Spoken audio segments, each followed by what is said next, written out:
இந்த திக்ரை ஒரு நாளைக்கு 100 முறை ஓதுபவருக்கு 5 சிறப்புகள் கிடைக்கின்றன. 1. 10 அடிமைகளை விடுதலை செய்த நன்மை. 2.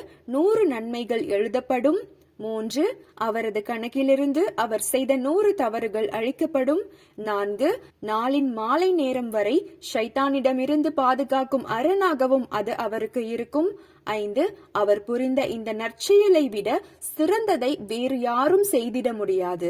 ஒருவர் இதைவிட அதிகமான தடவைகள் இதை ஓதினால் அல்லது மிக முக்கியமான ஒரு நற்செயல் புரிந்தால் தவிர.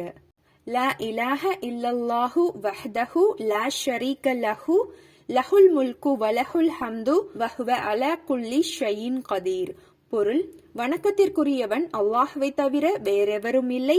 அவன் தனித்தவன், அவனுக்கு இணை யாரும் இல்லை. அவனுக்கே ஆட்சி அதிகாரம் உரியது. அவனுக்கு புகழ் அனைத்தும் உரியது. அவன் எல்லாவற்றின் மீதும் வலிமையுள்ளவன்.